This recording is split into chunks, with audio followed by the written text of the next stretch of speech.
All right, hello everyone. Thank you very much for joining us. Just as a quick reminder, please everyone keep yourself muted unless I call upon you so that we have the best audio for everyone. I'm going to go in a predetermined order, so please look out for your name. Also, as a courtesy to everyone so that everyone gets a question, please make sure that you only ask one question, no follow-ups or no two-parters. Thank you very much. So to start off, we are going to begin with Nirmika from Rolling Stone, India. Oh, hi, what an honor. Hello, Mariah. Hi, Namika. So nice to meet you. So nice to meet you too. Hello from India. We're thrilled here to speak with you, and what a big honor. Congratulations on the special. Oh, And oh my God, my heart is beating at the speed of light right now. I can't quite believe that I'm speaking with you, but it's amazing to be in a conversation with you. So I have a very simple question, Mariah. You have achieved and felt every kind of success there is to achieve. You've received love from your fans. There've been accolades and awards, and of course, there's commercial success. My question is very simple. What are your biggest creative dreams right now as an artist, as a human being? wow. Well, first of all, thank you for all the beautiful and kind words. Believe me, it means so much. So thank you, thank you, thank you. Love to everyone where you're at. My biggest dreams, I feel like one of them is what we're doing right now, having this to share with the world this Christmas, having this Christmas special. And it's been so great working with Apple Plus and just, this has been a very tough year for us all, but also coming off writing my memoir and then being able to roll into working on this special, which again, it's been like a dream project for me. So more to come. Excited about my biggest new dream is excitement about my memoir and what that's going to be in terms of the filmed version and what we end up doing with that. So that's next. By we, I mean me. So I'm figuring it out with a couple of friends, a couple of friends I love. Right, thank you. Next up, we are going to have Carla from InStyle Mexico. Hi everyone and hi Mariah. I'm so glad to be talking to you. I love that you have your dog with you. I am a huge animal lover, so that's so cute. So I read that you wrote the song "All I Want for Christmas Is You" because you wanted to write a song that made you feel like a carefree young girl this at Christmas. So now, as a mom, how do you make your kids have the best Christmas ever?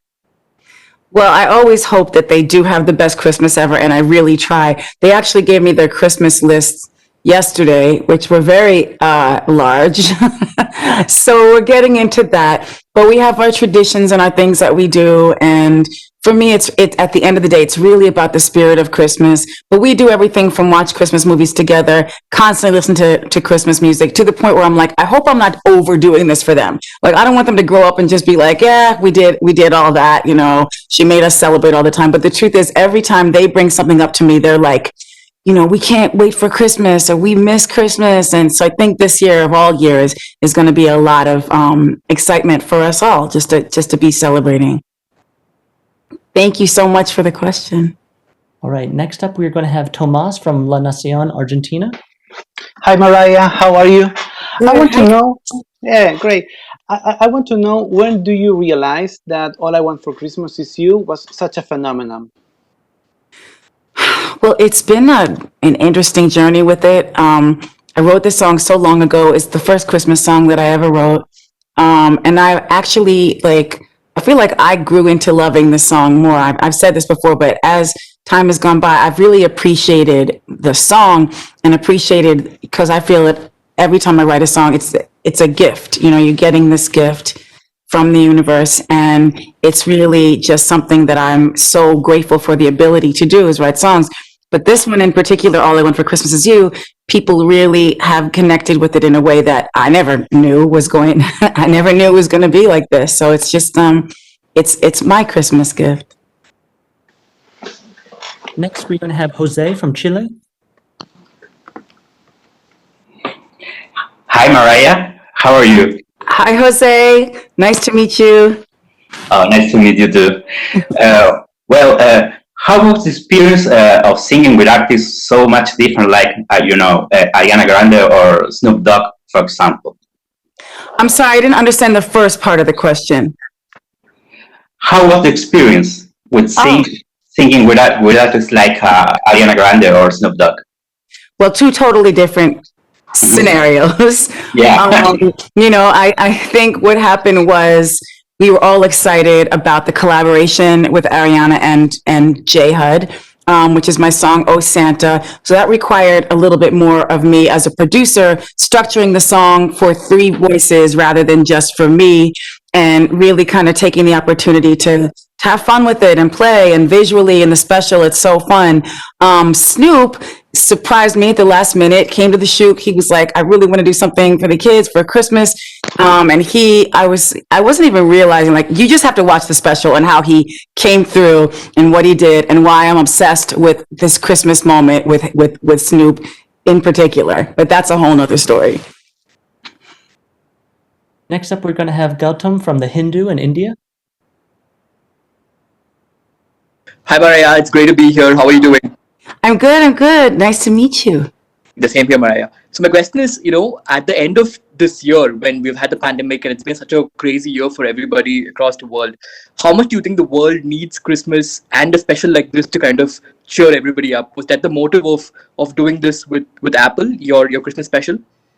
The goal was to just do the best and most festive, most beautiful Christmas special that we could, especially with to your first point about this year being so difficult, we really needed to get through it. So thankfully we were able to pull it off and do it while going through COVID and dealing with all that stuff. Luckily, we had already started talking about it, conceptualizing it earlier, and they've just been so great. Everybody that worked on the special has been amazing. So yeah, I hope you like it. Next up, we are going to have Gonzalo from La Tercera in Chile. Hi, Gonzalo. Hi, thank you for having me. The world of music has changed a lot in the last 25 or 30 years, which is the time that has passed since the release of Merry Christmas and your first album. It's a little bit more time, but yes. What would you say is for you as an artist the greatest challenge of making new pop music in these times? I think you just have to be open-minded and open to, if you want to do a collaboration, open to exploring all different styles of music. It's like there's other artists who reach out to me, and sometimes it's for a Christmas thing, sometimes it's not. It's like just you get into that creative zone with whoever you're working with. And I think there's a thing of not trying too hard to try and make a hit. Like, that doesn't feel organic to me. Like, it just has to feel like it comes from within you, and then you do it. And if it's great, then hopefully people feel it in the same way you feel it. For me, it's like it's like if you love it, and you love what you're doing, that's the most important thing. Next up is Elodie from L in France.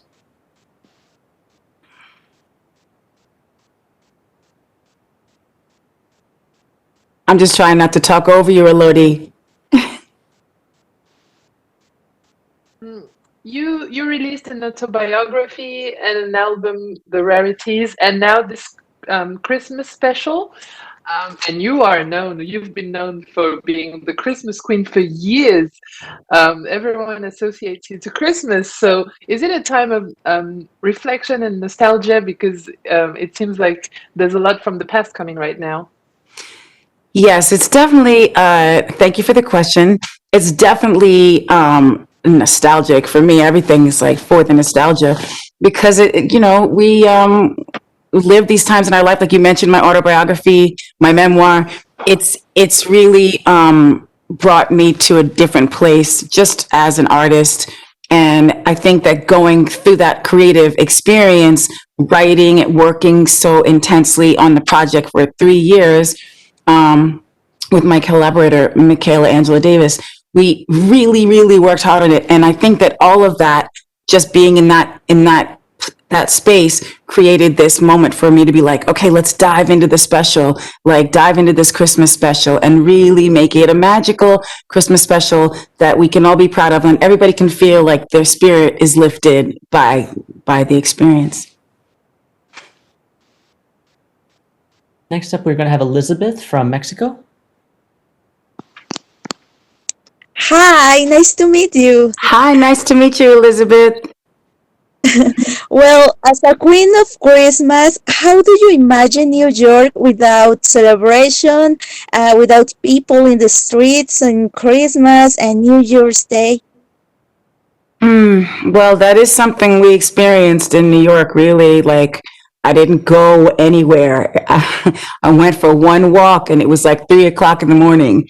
We saw no one. I had a mask, like I had gloves on. We weren't playing games. So, I mean, that experience was so weird growing up as a New Yorker and always seeing the hustle and bustle and people and everything. And now, you know, and especially when we were there, just, I don't know, it was very tough. And I was just telling somebody, I was like, what are we going to do? Everybody's buying up all the products and everything. What am I doing about my Christmas lights? We need to get all the decorations. So here we have a lot of the decorations in the land, and we're bringing this festive moment to you. Next up is Allison from the Straits Times in Singapore. Hi, Mariah. You look lovely, by the way. Oh, thank you. Yeah, especially given that it's 2 a.m. Yeah, so are you ever nostalgic? Do you ever get nostalgic for a time when Christmas was simpler or, you know, less commercialized? Or do you kind of enjoy the over-the-top aspects of it as well today? I mean, is that really your question? Yes, I definitely enjoy the over-the-top aspects of it, but it is ultimately about the spirit, because you can't just do the over-the-top if you don't care about it. If it's not a thing that you actually love, then that's all just extra to me. I think there's some things that are over-the-top, but some things that might not be as over the top as they could be, and that's why they resonate more with you. You know what I mean? Like a simple Christmas tree is not like a pink plastic thing with a bunch of multicolored lights, but someone might like that. That might be their Christmas fantasy. I know that this is kind of like one of mine. Ermika, do you have a second question?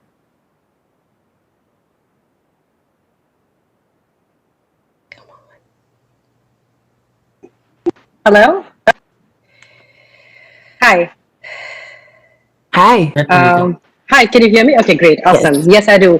Mariah, one of the things I think that your artistry speaks of is empowerment, right? When they see a woman like you up there ruling the charts, making those fabulous albums, it speaks volumes for, you know, for the success that, you know, everyone has in them as, you know, as a potential breakout artist or somebody who's had it over the years. The industry, of course, is, you know, there is an underrepresentation of women musicians in the industry. How do you feel as a role model? You know, how do you feel about being visible out there, you know, for the time that you've been there? What does that mean for, you know, little girls who want to be Mariah tomorrow? Well, I would definitely say that I agree with you. There is underrepresentation of women, especially in, and not so much now, but in the songwriting space and in the producing space. But reading my book for little girls, since you mentioned little books, what would you say to a little girl?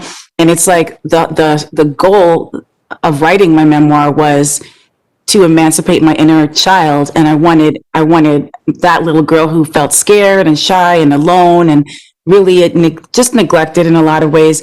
I wanted to do that for who I was as a kid, because I've never let go of my inner child, which is why there's so much fun and festiveness and we push through, and then, you know, we all get tired and we all go through stuff. But, you know, I feel like there's a special thing you have to hold on to. There's a song by Luther Vandross called With a Child's Heart. And I always think about that because it's such a pure place. So it's been amazing to share that moment, this moment with my kids, and just reflect on like growing up and how this has been a journey for me, and we're still on it, and we're not even at Christmas yet. So I hope you guys do like the special. I love it. I'm excited. I'm still waiting to watch it from the beginning. Somehow I've not been given the entirety of the thing. I don't know, but I know it by heart and I love it. So thank you so much, and I hope you feel the spirit when you watch it.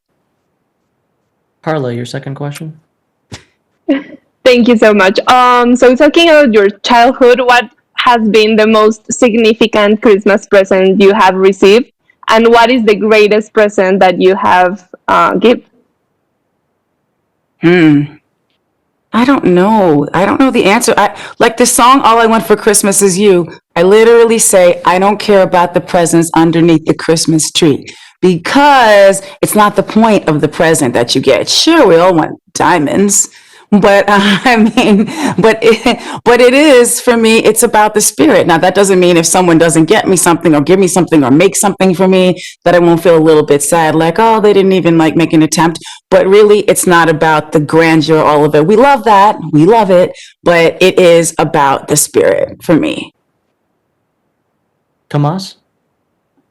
Yeah, last year you issued an anniversary edition of Merry Christmas. This year, the Lamberley is going nuts about MC30. I was wondering if you have any surprise, like people are wondering about What Are You Christmas, the demo version, or maybe another song, something in the vault, in your vault for Christmas. Well, we did a lot of exploring in my vault. There is another song that I did for Christmas. I don't want to go too much into it. Didn't get a chance to do it this year on the special. Was really sad about that. That's its own thing. But but it is exciting to find those other moments. Like there's a lot of moments that I think the Lamely is going to love. And sometimes I'll just forget about it, like, oh yeah, I did this song, or what's this title? Because sometimes it's a rough title. It's not even what I go with. It's just like for laughs. I would literally call something Just for Laughs and listen back to it and go, oh, that wasn't just for laughs. I should have done it. But, there's a lot more to come, more rarities and more new stuff and more other moments that have been exciting for this, for being the bleak year that this has been. I've been thankful to have these projects, the memoir, the rarities, and now the Christmas special, and just, looking forward to adapting to the way we're doing things in life right now and still being creative. Jose? Hi, Mariah. Again, it's me. Hi. Do you feel this Christmas will be more significant than other Christmas because, pandemic? And what is the message with this special Christmas? Well, again, it's not just one message. It's really every year I feel the same way. I love Christmas every single year. Of course, that's my thing. It's probably the thing I love the most in terms of like living for it. But I do think this year Christmas is extremely necessary, and the holiday season is not going to feel like what a lot of people have felt that it should, or that it did in previous years because of the pandemic. But I mean, I am one of those people that I love even sitting in the bed, watching a Christmas movie, having my little whatever, hot chocolate, and just like having my close knit family that's been with me through this whole time. And yes, I'm going to miss seeing the Lamely. I'm going to miss seeing all the different people, because it's all such a variety of fans that come to my Christmas shows, all different religions, all different races, all different age groups, kids with their parents, or whoever. So many people are there, and I end my book with a chapter called A Snow Globe of Joy, which is really about sharing that moment with all the people that are there in celebration of Christmas with me. But this year being the way it's been, I'm so thankful that this magical Christmas special exists, because I do think people are going to get some joy from it. That's my goal. Gautam? Hey Mariah, hi. I know this must be difficult, but could you pick one favorite Christmas memory of yours with the twins since you became a mom from the last decade or so? What is your favorite memory of Christmas with your children? The first time I brought them to Aspen to go sledding, they were babies. I have a picture of them. I got to find it and post it again.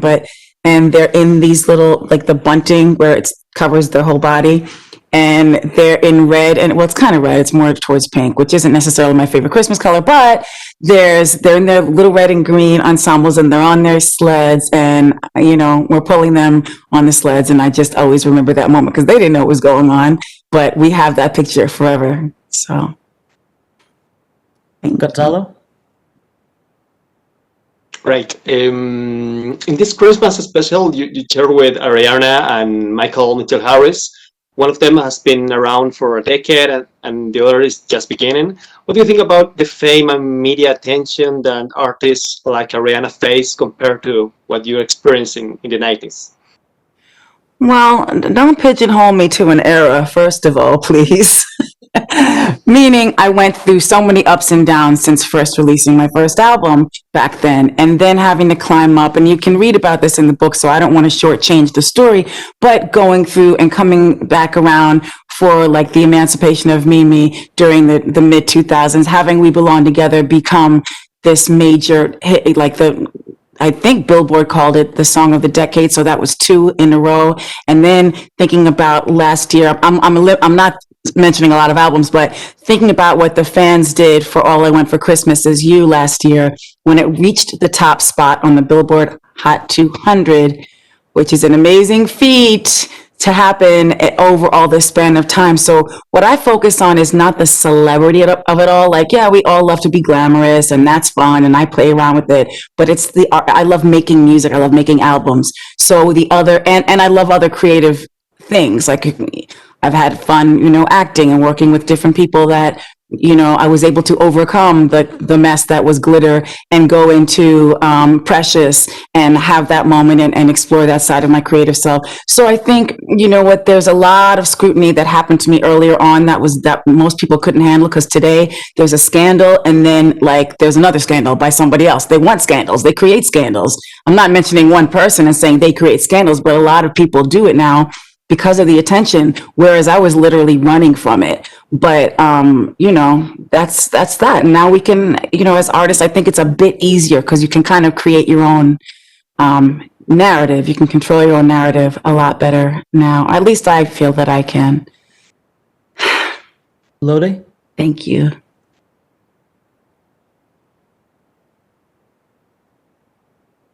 I'm just waiting, so I'm not talking. Yes. Christmas is so important for children. Do your children know that you're big for Christmas, that you're very like Santa? I could take that in many ways, but they definitely know that we do big things at Christmas. They're not confused by that fact. Like before they understood, oh, she has this big song or whatever, a few albums that people like to listen to at Christmas, and other albums and other songs, but they have learned to kind of understand that. And I'm happy that they like it, because if they didn't like the holidays and they didn't get into it, I'd be like, oh, I'm trying so hard, and don't they understand? So it's great that they participate and that they love it, and they know I'm trying to make them happy, Elizabeth? Yes, Mariah, thank you for this interview. And you are empowered woman, and you have worked a lot for your dreams. What is your message for all the women that want search that make their dreams come true? Oh, just don't think of yourself as second best, and don't allow anybody else to make you feel that way. Or do you know what I mean? Like, believe that it's possible. That for me, that was the thing. It wasn't just I want to be famous, I want to be a celebrity. It was really like, I believe that I can achieve my goals, and I'm not letting anybody stop me. Like, I have a song called Make It Happen, and that's what that song is about. It's very much an autobiographical song. And I usually do, in my Christmas concerts, I do a few other songs, like, sometimes I'll do Hero, I do Always Be My Baby, I do occasionally We Belong Together. But the point is, all these songs, all these moments represent different places I was in my life as a songwriter, as a person, as a woman. And a lot of those times, if I would have just allowed people to completely take away my power because of a lot of the things that I was up against, then I wouldn't be here. And I try to tell people that all the time, like, no, look, you love me, because I did believe in myself. And that's with a person, if I'm talking to someone that loves me, I'm like, look, you wouldn't even know me if I gave up early on. You would never have heard of me. I would never have been in the studio making any album. So yeah, it's a work in progress, but we just have to be as strong as possible in this industry and the world. All right. Fortunately, everyone, that's all the time that we have for today. I thank you very much all for coming and appreciate your time. Yay! Thanks, you guys. Thank you so much. Appreciate you all so much. Merry Christmas early and see you soon. Thanks, guys. Come on, Judge. Okay, we're going to take a quick